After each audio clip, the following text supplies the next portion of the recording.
रहस्यमयी बस number 375। Beijing की एक डरावनी रात की दास्तान। 14 नवंबर 1995। एक कोहरे से ढकी रात थी।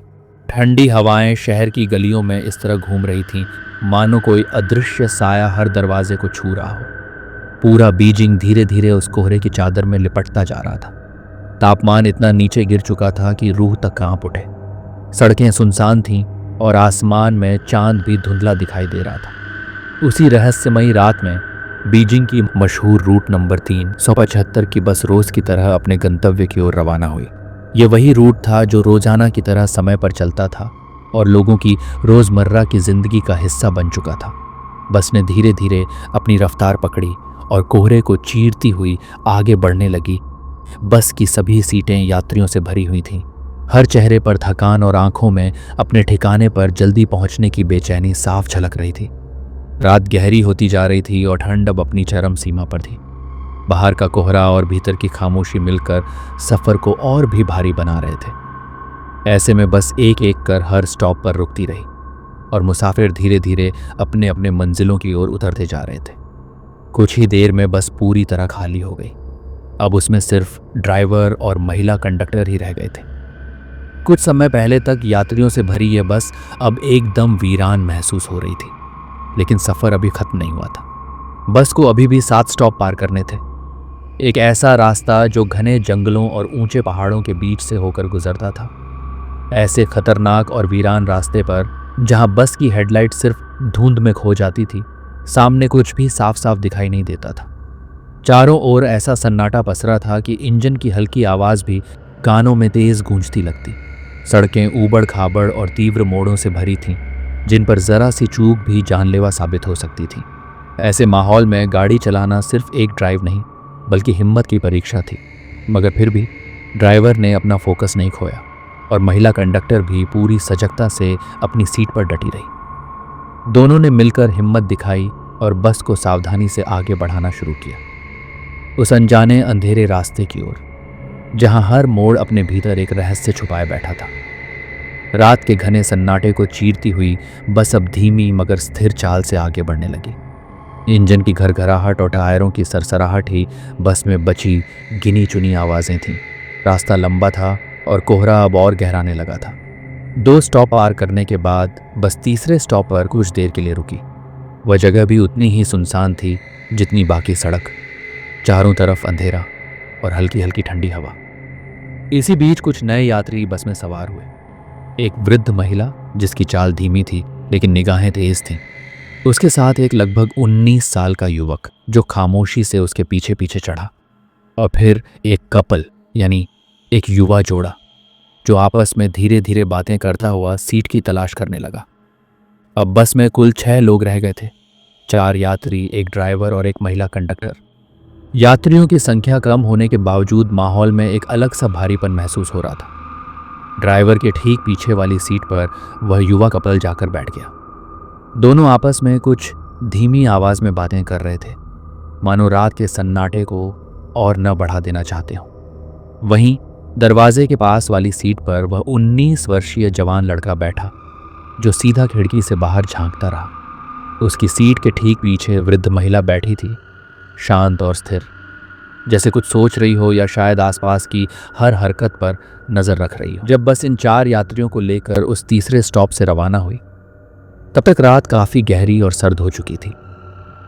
सड़कों पर सन्नाटा और कोहरे की मोटी परत इस बात का इशारा कर रही थी कि अब शायद ही कोई और यात्री कहीं से चढ़े। यह देख ड्राइवर ने महिला कंडक्टर की ओर मुड़कर कहा, अब दरवाज़ा बंद कर दो। और दरवाज़ा धीरे धीरे बंद हो गया, जैसे किसी अनजाने सफ़र की शुरुआत हो रही हो। सड़क पर चलती बस के अंदर अब तक सर्द हवा लगातार भीतर घुस रही थी, जिससे सभी मुसाफिर अपने अपने कपड़ों में सिमटे बैठे थे। इसी वजह से बस का दरवाज़ा बंद कर दिया गया और माहौल थोड़ा शांत हो गया। ड्राइवर अब पहले से ज़्यादा निश्चिंत और एकाग्र होकर बस को चला रहा था। कोहरे से ढके उस सुनसान रास्ते पर जहां हर मोड़ पर रहस्य बिछा हुआ था। धीरे धीरे समय बीतता गया और बस 4 और स्टॉप पार कर चुकी थी, लेकिन हर स्टॉप खाली रहा। न कोई चढ़ा न कोई उतरा। बस अब जैसे एक अनदेखे रास्ते पर खामोशी से सरक रही थी। इसी दौरान जब सब कुछ लगभग सामान्य सा लगने लगा था, तभी अचानक रात के अंधेरे में सुनसान सड़क पर ड्राइवर की निगाहें एक जगह टिक गईं। धुंध को चीरती हुई हेडलाइट की रोशनी में दो आकृतियां सामने दिखाई दी, जो केवल दो व्यक्ति थे। बस के भीतर एक हल्की बेचैनी फैल गई, लेकिन जहां वे दोनों लोग खड़े थे वहां कोई बस स्टॉप नहीं था। न कोई संकेत बोर्ड, न कोई रुकने की वजह, सिर्फ धुंध, अंधेरा और सड़क का सूनापन। ड्राइवर ने एक पल के लिए ध्यान से देखा और मन में सोचा, यह कोई स्टॉप नहीं है, यहां बस नहीं रोकनी चाहिए। उसने अपनी नज़रें सामने की ओर मोड़ लीं और बस को बिना रोके आगे बढ़ाने का इरादा बना लिया। लेकिन तभी महिला कंडक्टर की निगाह उन दोनों पर पड़ी। शायद उनमें कुछ ऐसा था जिसने उसकी संवेदनाएं जगा दी। उसने ड्राइवर की ओर झुककर धीमी आवाज में कहा, रोक लो बस, ये इस रूट की आखिरी गाड़ी है, रात बहुत हो चुकी है, अब ये दोनों लोग और कहाँ जाएंगे। उसके लहजे में करुणा थी और तर्क में इंसानियत। ड्राइवर थोड़ी देर चुप रहा, लेकिन उसकी आंखों में अब भी एक हल्की झिझक झलक रही थी। महिला कंडक्टर की बात ड्राइवर के दिल को कहीं ना कहीं छू गई। उसने कुछ पल सोचा, फिर हल्का सा सिर हिलाया और बस धीरे से रोक दी। कोहरे से ढकी उस सुनसान सड़क पर अब 3 जोड़ी आंखें खिड़कियों से बाहर झांक रही थीं। ड्राइवर, कंडक्टर और बस में बैठे बाकी यात्री। कुछ ही क्षणों में वे दोनों लोग बस में चढ़ आए। कोई कुछ बोले बिना बस में चढ़ा और बस फिर से आगे बढ़ गई। लेकिन यहीं से शुरू हुआ बस नंबर 375 का सबसे हैरान कर देने वाला दृश्य। ड्राइवर को तो रास्ते में सिर्फ 2 लोग दिखाई दिए थे, मगर जब वे चढ़ चुके थे तब सीटों पर 3 लोग बैठे हुए थे। सबकी नज़रें धीरे धीरे उनकी ओर घूमी और एक अजीब सा एहसास होने लगा। उनकी पोशाकें अजीब थीं, जैसे किसी पुरानी ज़माने की नाटक मंडली से आए हों। चेहरे पर थकान और कपड़ों पर धूल और शिकन ऐसी जैसे उन्होंने कई घंटे सफ़र किया हो, लेकिन कपड़े बदलने का वक्त ही न मिला हो। कंडक्टर और बाकी यात्री उन्हें एक बार देखकर चुपचाप अपनी सीट पर बैठ गए, मगर मन में एक सवाल उभर चुका था। 2 लोग चढ़े तो तीसरा कहाँ से आया? वे तीनों सचमुच कुछ अलग ही लग रहे थे। बस में मौजूद हर किसी को उनका हुलिया थोड़ा परेशान करने वाला लगा, मानो कुछ ठीक न हो, जैसे वे इस दुनिया के आम इंसानों जैसे नहीं थे। उनके चेहरे पूरी तरह सफ़ेद थे, ऐसा सफ़ेद जिसमें न खून का रंग दिखता था, न जीवन का कोई भाव। आंखें गहरी और सूनी और उनके बाल बड़े बड़े, बेतरतीब और बिखरे हुए थे, जैसे कई दिनों से उन्होंने न तो खुद को संवारा हो, न ही किसी आईने में झांका हो। उनका ऐसा स्वरूप था जो एक पल के लिए किसी को भी बेचैन कर दे। लेकिन सबसे अजीब और डरावनी बात यह थी कि उनमें जो तीसरा व्यक्ति था, जिसका पहले किसी को आभास भी नहीं हुआ, वह एक के कंधे पर अपना सिर टिकाकर झुका बैठा था, मानो बहुत थका हुआ हो। तो बस में बैठे लोग अब एक दूसरे की ओर देखने लगे थे। किसी ने कुछ नहीं कहा, लेकिन सबके मन में एक ही बात घूम रही थी, ये लोग कौन हैं?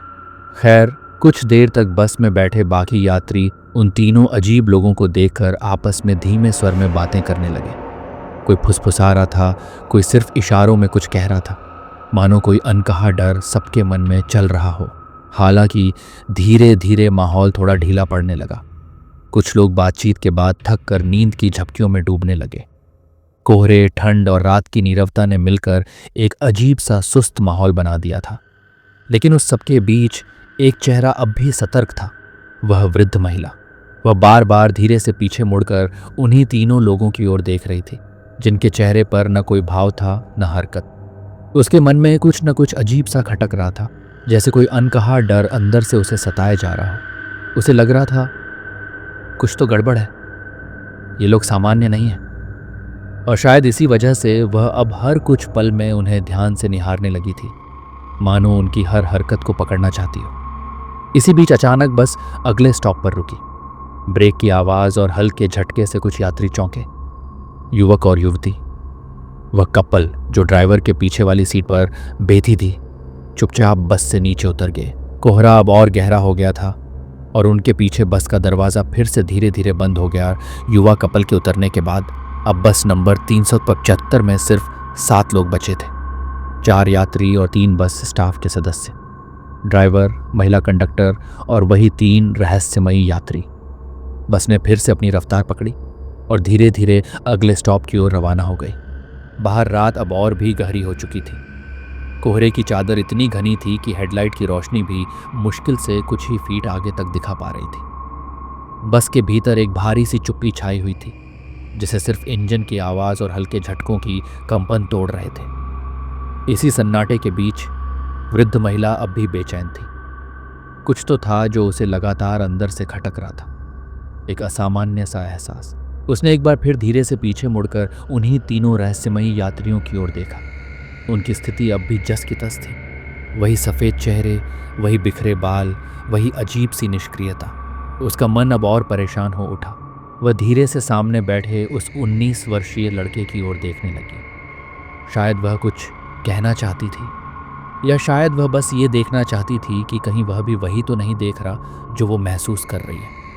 अचानक वह युवक को एक जोरदार थप्पड़ जड़ देती है। थप्पड़ की आवाज़ बस के अंदर गूंज उठी और बाकी यात्रियों की नींद टूटी और जोर जोर से चिल्लाने लगती है। मेरा पर्स गुम हो गया है, ये पर्स तुमने ही चुराया है, जल्दी मेरा पर्स वापस करो, बताओ मेरा पर्स तुमने क्यों चुराया, मेरा पर्स कहाँ है। वृद्ध महिला के इस अचानक हुए शोरगुल से बस में बैठे सभी लोग हक्का बक्का रह गए कि आखिर इस बूढ़ी औरत को हुआ क्या है और इसका पर्स किसने चुरा लिया। सभी लोग इधर उधर देखने लगे। तभी युवक ने शांत स्वर में कहा, मैंने आपका पर्स नहीं चुराया है, भला मैं ऐसा क्यों करूँगा। लड़के की बात सुनकर महिला कंडक्टर ने भी वृद्ध महिला से कहा, हाँ, ये लड़का आपका पर्स कैसे चुरा सकता है, वह तो आपके सामने बैठा है, आपको ज़रूर कोई गलतफहमी हुई होगी। बस ड्राइवर और कंडक्टर दोनों के द्वारा लड़के को निर्दोष बताने पर भी वृद्ध महिला अपनी बात से पीछे नहीं हटी और लगातार उसे दोषी बताकर ड्राइवर से कहने लगी कि बस अगले स्टॉप पर रोकी जाए और लड़के को पुलिस स्टेशन ले जाया जाए। ड्राइवर ने आखिर विवश होकर अगले स्टॉप पर बस रोक दी और उन दोनों को नीचे उतार दिया।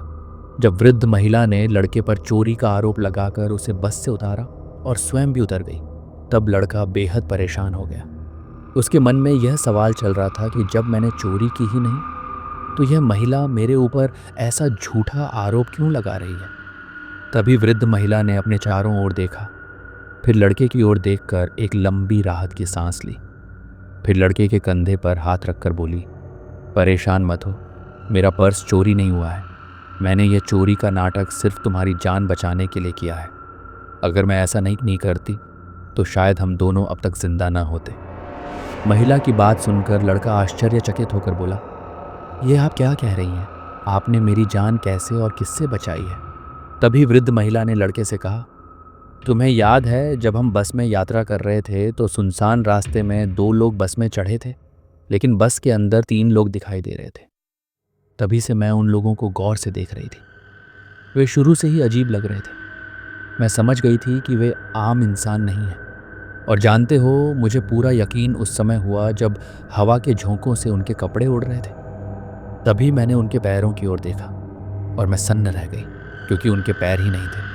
उसी वक्त मुझे यकीन हो गया कि वे इंसान नहीं, भूत हैं। इसलिए मैंने पर्स चोरी का नाटक किया ताकि खुद को और तुम्हें किसी भी तरह उस बस से नीचे उतार सकूं।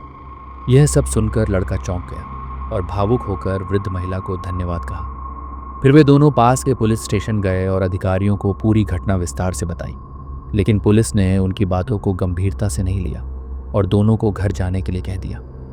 अगले दिन सुबह जब पुलिस को सूचना मिली कि युनमिंग हुआ बस टर्मिनल से फ्रेग्रेंट हिल तक जाने वाली रूट बस नंबर 375 लापता हो गई है और वह अपने निर्धारित गंतव्य पर नहीं पहुंची, तो यह खबर पूरे बीजिंग शहर में आग की तरह फैल गई। अब यह घटना पुलिस के लिए एक गंभीर चुनौती बन गई। पुलिस यह सोचने पर मजबूर हो गई कि शायद वृद्ध महिला और युवक की बातों में कुछ सच्चाई थी। फिर तुरंत उन दोनों को फिर से थाने बुलाया गया और विस्तार से पूछताछ की गई। इसके बाद पुलिस ने बस की खोज शुरू कर दी। रूट पर लगे सभी सीसीटीवी कैमरों को चेक किया गया, लेकिन आश्चर्यजनक रूप से किसी भी कैमरे में उस रोड पर बस का कोई फुटेज नहीं मिला। ये बात बेहद रहस्यमय थी, क्योंकि कैमरों में बस कैद ही नहीं हुई थी। इससे बस का पता लगाना और भी कठिन हो गया। कई दिनों की तलाश और जांच के बाद 16 नवंबर को पुलिस को एक सूचना मिली कि फ्रेग्रेंट हिल से करीब 100 किलोमीटर दूर एक नदी में बस गिरी हुई पाई गई है। पुलिस तुरंत क्रेन और टीम के साथ मौके पर पहुंची और नदी से बस को बाहर निकाला गया। बस के अंदर 5 लाशें मिली, जिनमें एक महिला की भी लाश थी। जांच में यह पुष्टि हुई कि यह वही लापता बस नंबर 375 थी, जिसकी बात वृद्ध महिला और युवक कर रहे थे।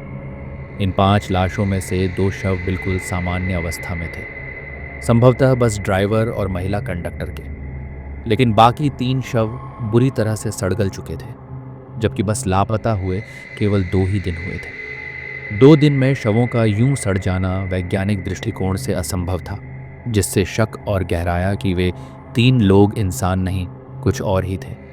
अजीब बात यह भी थी कि जिस रास्ते पर बस चली थी वहाँ कोई भी सीसीटीवी फुटेज नहीं मिला, ऐसा जैसे बस कभी वहाँ से गुजरी ही नहीं। सबसे रहस्यमय बात यह थी कि जब बस के फ्यूल टैंक को खोला गया तो उसमें पेट्रोल की जगह खून भरा हुआ था। टैंक में एक भी बूंद फ्यूल नहीं था, लेकिन पूरी टंकी खून से भरी थी। ये देखकर वहाँ मौजूद सभी अधिकारी और लोग सन्न रह गए। यह घटना बीजिंग शहर में बहुत तेज़ी से फैल गई। आज भी बस नंबर 375 की यह भयावह कहानी लोगों के जहन में डर की तरह छाई हुई है।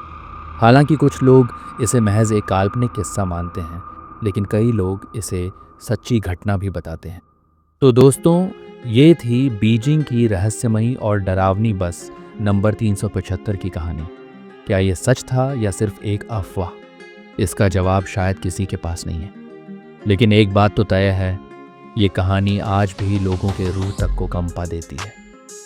अगर आपको ये कहानी पसंद आई हो तो वीडियो को लाइक करें, कमेंट में अपनी राय ज़रूर बताएं और ऐसी ही और रहस्यमयी कहानियों के लिए चैनल को सब्सक्राइब करना बिल्कुल न भूलें।